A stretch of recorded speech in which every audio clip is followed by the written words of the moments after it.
Hi guys, I'm Kanika Rohila and I'm from Uttarakhand. Today I am here to telling about you something new that can easily helping you to scoring well in NEET examination. There is a lot of topic that the student can't remind very well for the long time.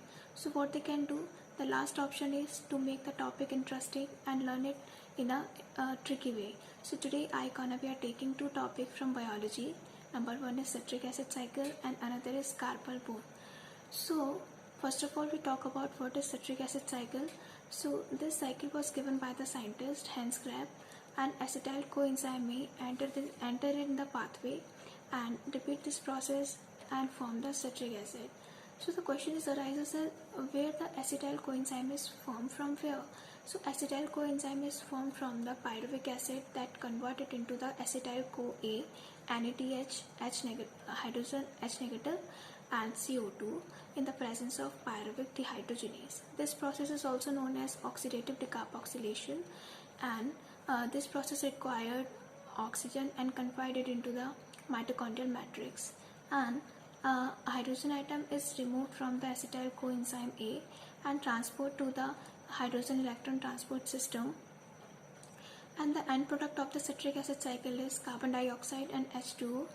1 NADH is produced, 3 ATP and 1 FADH is produced, 2 ATP. It is very important that arises that sometimes many questions arises from here, that how many ATP is produced from NADH and how many ATP is produced from FADH.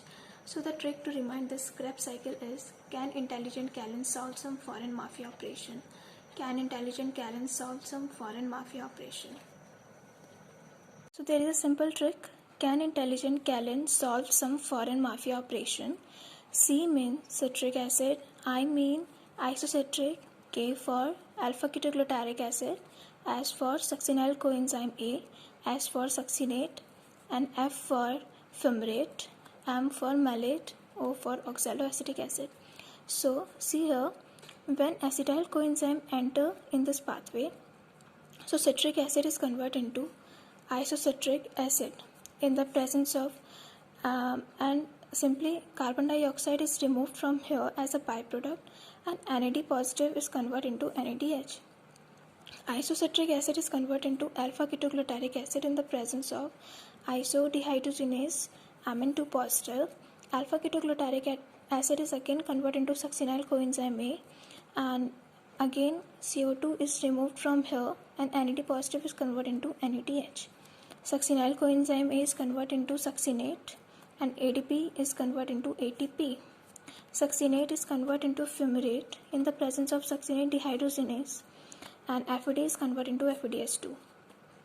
Fumarate converted into malate, and water is removed as a byproduct from fumarate, and fumarate converted into malate. And finally, malate is converted into oxaloacetic acid in the presence of malic dehydrogenase, and NAD positive is converted into NADH.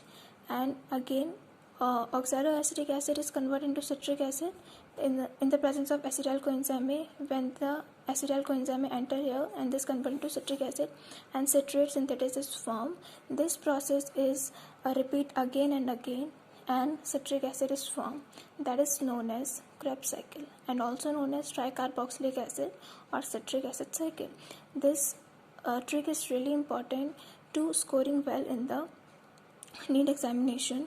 So I hope you guys this trick is really helping for you to scoring well. And another is carpal bone. So there is 8 types of carpal bones, and there is a simple trick. She looks too pretty, try to catch her. She looks too pretty, try to catch her. S for scaphoid, L means lunate, T for trichoterium, P for pisiform, and T for trapezoid, T for trapezium, C for capitate, H for hamate. So I hope you guys this 2 tricks really helping you to scoring well, and do little bit more questions as much as you can and scoring well from this topic citric acid and carpal. Thank you so much guys.